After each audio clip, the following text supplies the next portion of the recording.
Submandibular salivary gland we are going to study.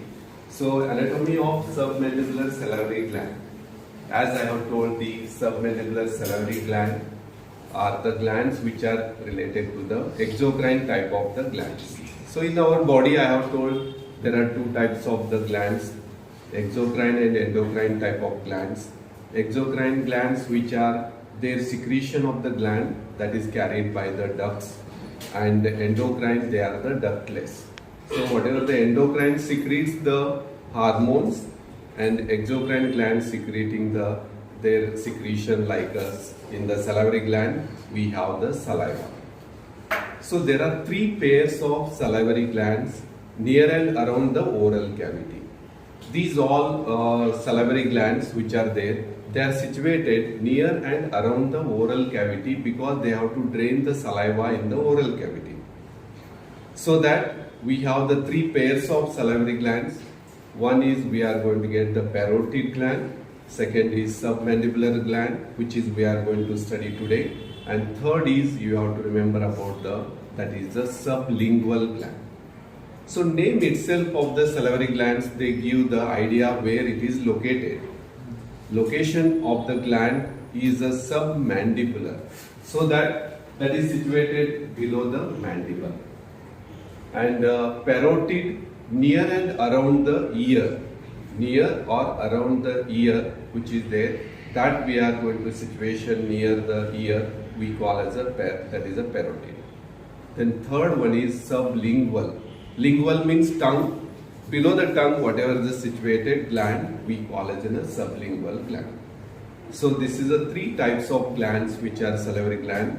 We are going to get near and around the oral cavity, and they are draining its saliva or by the ducts into the oral cavity. That is we are going to call as these are the three pairs of salivary gland. So I have told these all salivary glands which are there, they secrete the saliva. So you might be studied in the physiology what is the function of saliva. So first you have the function of the saliva is keeps the oral cavity moist, helps in chewing, helps in swallowing, deglutition we call swallowing food which is mixed with the saliva. Then you have lastly the saliva also contains the digestive enzyme, and that digestive enzymes helps or the aids for the digestion of the food. So this is all are the functions of the saliva. So in that one we are going to study today is the submandibular salivary gland. So in this submandibular salivary gland, as it is heading you have to remember, this submandibular salivary gland, I have told it is one of the large salivary gland which is situated below the mandible, and that is we call or named as a submandibular salivary gland. Then after the introduction, then you go for the location of the salivary gland. So this submandibular salivary gland located, when you see the location of the gland, it is located in the anterior part of the digastric triangle. When you see it fills the location, fills the anterior part of the digastric, that is the digastric triangle. So here you have to mention, as you have the below the tongue sublingual we have, and this is a submandibular salivary gland is situated. So what is the important to remember here? Location on the name of the gland, submandibular salivary gland which is there, that is situated below the mandible. It is situated exactly anterior part of the that is the digastric triangle. So anterior part of the digastric triangle, it is related. You see the mandible, and what is the relation to the sublingual gland, that you have to remember. Then what is the shape and size of the gland? When you go to the shape and size of the gland, you are going to get, it is a cut section which is there, it is a J shape. When you see all the total gland, it is appears like a J shape, and size will be that of the walnut size of the submandibular gland, and it is appears like a J shape, which is you can remember here J shape of the gland. This J shape of the shape you are going to get. This is divides into two parts. One is superficial and one is a deep. So what is important to remember in the location? Location you have to tell it fills the anterior part of the digastric triangle. That is a location. Second one I have told this is the size of the walnut in size and shape will be the J shape. So that here the one muscle which is a mylohyoid muscle, which is you can see the mylohyoid muscle. In this mylohyoid, this is a submandibular salivary gland and this is a mylohyoid muscle. This mylohyoid muscle divides the gland into two parts. One is we call name as the superficial to the mylohyoid, superficial part of the submandibular salivary gland, and deeper to that we call as the deeper part of the submandibular salivary gland. So two parts, superficial and deeper part, and that is divided by the one muscle which is we name as a mylohyoid muscle. So this is the division of the that is the submandibular salivary gland. So when you see the superficial part, I am going to discuss about the first, that is the two parts I have told, superficial and deeper. Then next I am going to talk more detail about the superficial part of the submandibular salivary gland. When you see this superficial part, which is present at the region of the digastric triangle, and it is enclosed by the deep cervical fascia. That is the submandibular deep cervical fascia is there. Two layers of deep cervical fascia, it is enclosed. So one which is a deep cervical fascia, which is covering the superficial layer which covers the inferior surface, and it is attached to the base of the mandible. So what I am talking, the total superficial part of the submandibular salivary gland is enclosed by the deep cervical fascia, and this deep cervical fascia having superficial and deep part, and superficial part it covers the inferior, that is you can go to the that is the inferiorly, which is we are going to get the superficial lamina of the fascia. So here we are going to get that is the covering, that is the inferior surface is covered by that is the superficial layer of deep cervical fascia, and it is attached to the base of the mandible. And deeper part, deeper lamina of fascia, deeper part which is covers the medial surface of the gland, and it is attached to the mylohyoid line of the mandible. One line where the mylohyoid line comes, mylohyoid muscle is attached. There we call as a mylohyoid line. That is a mylohyoid line, it is attached. So mylohyoid line attached, that is a deep layer of fascia, and inferiorly it is covered by the superficial fascia, and that is attaching to the base of the mandible. So what is the importance of this fascia? It is enclose the whole gland, submandibular salivary gland, in the two types of layers, cervical layers, deep cervical layers, and superficial. So deep cervical layer where it is attached, mylohyoid line covering the medial surface, and inferior surface which is there we are going to call as an inferiorly, it is covered by that is the inferior surface of the submandibular salivary gland. So this inferior surface which is there, that is attached to that is the base of the mandible. So next we are going to deal about when you see the submandibular salivary gland, this submandibular salivary gland superficial part is having the different relations. So we are going to have the different relations like what? It is having the three surfaces. One we can have the inferior surface, then we are going to get lateral surface and medial surface. Now I am only talking about the superficial part. So in the superficial part, what you have to remember? Superficial part which is having the three surfaces. One is which is inferiorly we call, one is medial, and one is a lateral surface.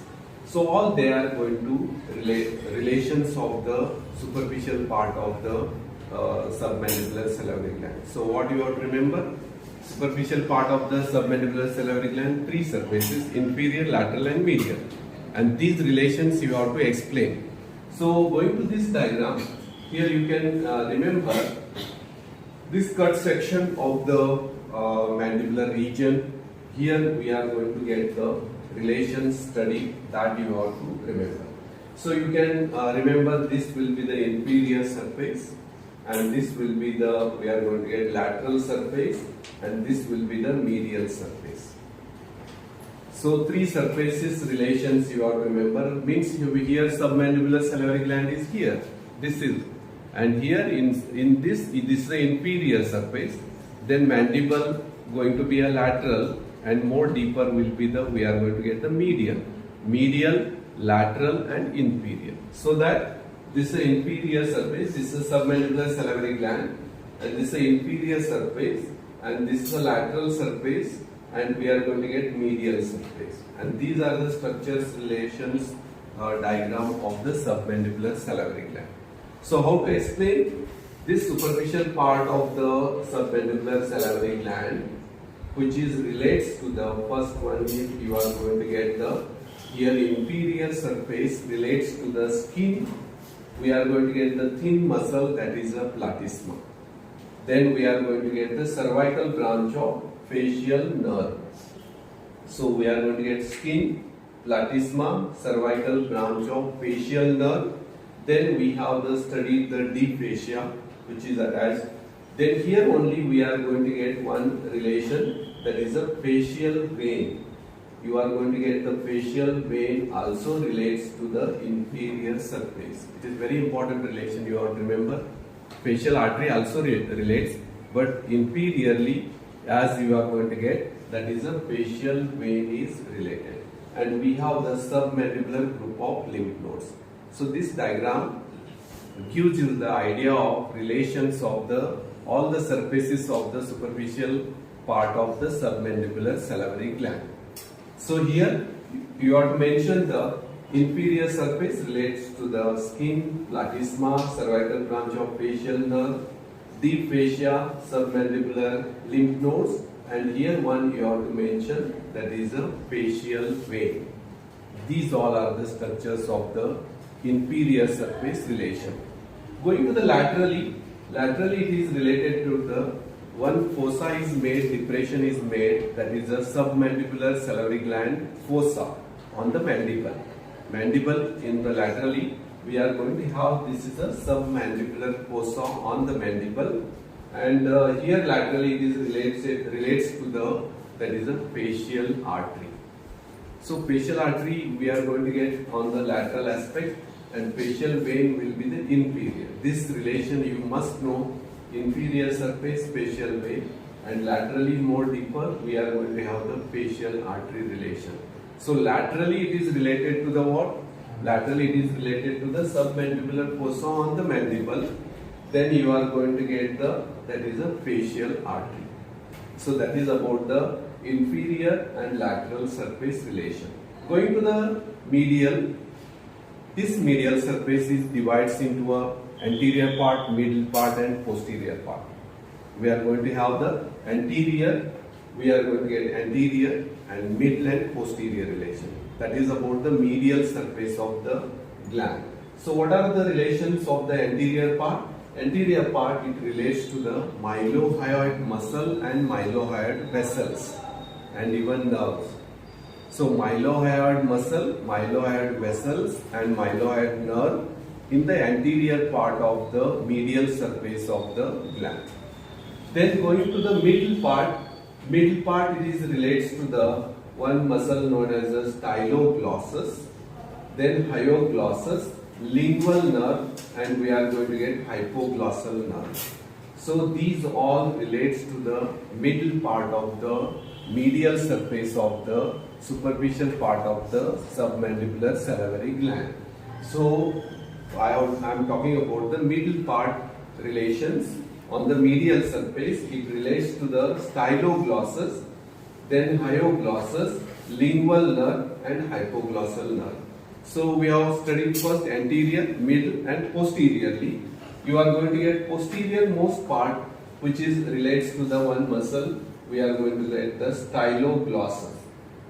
So whatever this muscle which is, we are going to get styloglossus and ninth cranial nerve. That is we are going to call anterior, middle and posterior. Posteriorly it is relates to the styloglossus, and ninth cranial nerve is what? Which is the ninth glossopharyngeal nerve. So whatever the glossopharyngeal nerve which is relating to the at the posterior part of the gland. So revise all the relations of the submandibular salivary gland. The superficial part of the submandibular salivary gland has three surfaces. One is, here we have the inferior surface, then we have lateral surface and medial. Inferior surface, which is, you have to remember, it is relates to the skin, platysma, cervical branch of facial nerve, deep fascia, submandibular group of lymph nodes and facial vein. Then laterally, we have the submandibular fossa on the mandible. Then we have the facial artery. Then that is a medial surface. This medial surface we can divide into anterior, middle and posterior. So anterior part relates to the, we have the mylohyoid muscle, mylohyoid vessels and nerve. Then at the middle we have the styloglossus, hyoglossus, lingual and hypoglossal nerve. Then we have to tell about most posterior, that is the anterior, middle and posterior. Posterior most is relates to the, whatever this muscle is there, styloglossus, and we have the ninth cranial nerve, that is a glossopharyngeal nerve. Okay, this is all about the relations of the submandibular salivary gland. Then when you go to the deeper part is below the, you have to remember about the below the mylohyoid muscle.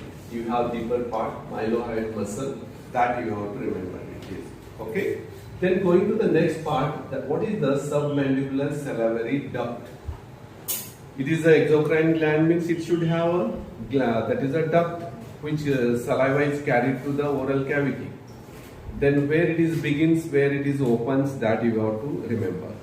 So submandibular salivary gland duct, you can see what is the location in the relation. That is a submandibular salivary gland duct. It is a thin wall, very thin wall, and it is about 5 cm length, and it is begins at the anterior part of the deep part of the submandibular salivary gland. It is travels between the lingual nerve and hypoglossal nerve, and it is crossed by the lingual nerve, and it is opens into the floor of the mouth. That is the sublingual papillae on either side of the frenulum of the, that is the tongue. Means you have to remember that I will show you the diagram. Here you get the inferior surface of the tongue. Inferior surface we have the dorsal surface, and inferiorly we are going to have these are the openings of the submandibular salivary duct. These are the sublingual papillae. Sublingual papillae on either side of the, this is known as a frenulum. This is the part which is we call as a frenulum of, that is the lingulae. This frenulum of the tongue, on either side you are going to get the opening of the submandibular duct. It can be asked in the MCQ where the submandibular salivary gland duct. Sublingual is there, parotid is there, parotid openings is different, submandibular salivary gland is different opening. So that in this I am talking about the where it opens at the anterior part of the floor of the mouth, sublingual papillae on either side of the frenulum of the, that is a tongue. On either side of the frenulum of the tongue. This is very important. You have to remember what I have told, few important points. I have told the submandibular salivary duct, which is, you have to remember, that is the almost all relations in that. It is a thin wall. You have to tell first thin wall, 5 cm length. Then I have told it is runs its course from the anterior part of the deeper part of the submandibular salivary gland. Then it is lies between the running course between the lingual and hypoglossal nerve, and it is crossed by the lingual nerve. Then it opens into the anterior part of the mouth, that is on either side of the frenulum of the tongue in the sublingual papillae. So this is you have to write about the submandibular duct. Then going to the next part, which is you have to just see this is lamina. I have told location. I have told this is a cut section. You have to remember. This is the opening of the submandibular salivary. You can see openings below on either side of the frenulum. With the mirror, you can see your own openings, which is that is submandibular duct, submandibular, the sublingual papillae. So in that you have to remember. So this is all relation where you can see the relation, very important to remember. On the inferior surface, it is related to the facial vein. I have told that you have to remember. Then we are going to get laterally. One is the which is relates to the facial artery on the laterally relation. So facial vein, and here we are going to get the facial artery relation. These are the important relations you have to remember. So this is all about the relations of the submandibular salivary gland and submandibular salivary duct. Then lastly, going for the what is the blood supply of the submandibular salivary gland? It is supplied by the facial artery. So facial artery, which is supplying the submandibular salivary gland, as it is related near to the gland, then drains into the lingual vein, deep or superficial. That is, we have the facial vein which drains into the lingual vein. Then lymph nodes, lymphatic drainage is by the submandibular group of lymph nodes, as we have come across on the inferior surface related. So submandibular group of lymph nodes, they are draining the lymphatic drainage. So this is all about the blood supply, venous drainage and nerve supply, that is I am going to deal. So lymphatic drainage of the gland. Next you have to remember about the nerve supply of the gland. So whenever you see the all we are going to get, that is all this is submandibular salivary gland is supplied by the submandibular ganglion. Submandibular ganglion, which is we are going to have the different part. We are going to get all the glands which are supplied, which is we call it the submandibular ganglion. You can see submandibular ganglion, and this submandibular ganglion supplying the submandibular salivary gland. They are secretomotor. Also, we are going to get the sympathetic, and they are the secretomotor we call. So this is about the nerve supply of the submandibular salivary gland. Then lastly, what is the you are going to get the clinical anatomy of the submandibular salivary gland. So clinical anatomy of submandibular salivary gland, you have the duct. So submandibular gland having the duct, you have the sometime there is a formation of the small stones in the duct, in the gland where saliva is concentrated, and that will form the small, very small, tiny whitish color stone can be formed in the submandibular salivary duct. And if there is any tumors of the submandibular salivary gland, that time we remove the submandibular salivary gland. So excision of the submandibular salivary gland during the tumors or the any, we are going to get the, if more stones are there, we may excise it or remove it, that you can remember. And submandibular duct calculus formation is there in the duct. So this is all about the submandibular salivary gland. It is asked for the 10 marks head neck face, 10 marks question. Then in that you have to write the all. Whatever the today I have discussed in the heads of the submandibular salivary gland. So almost all we have come across the submandibular salivary gland. First one, what is the introduction of the gland? What is the classification of the glands? Then I have told how the exocrine endocrine glands. Then I have told the 3 pairs of salivary glands, which are, you have to remember, according to the name, location I have told. Then more detail we have studied the submandibular salivary gland. Submandibular salivary gland, under heads we have studied introduction. Then I have told the size, shape, location.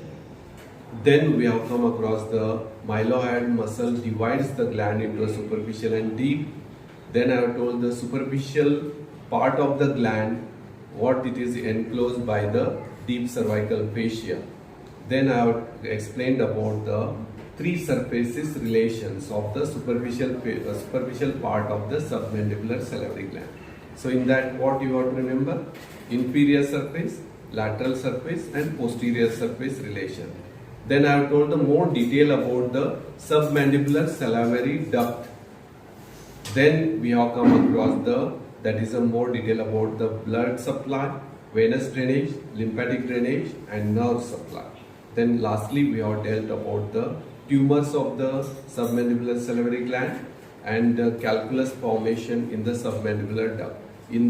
That is a excision of the submandibular salivary gland is advised when tumors are arise from the submandibular salivary gland. So this is all about covered in that is the clinical anatomy of submandibular salivary gland. So this is all about the total submandibular salivary gland. So just to look at your attendance, which is we have to take, that is I can see you all my lecture attended people. Are you understood or no? Yes.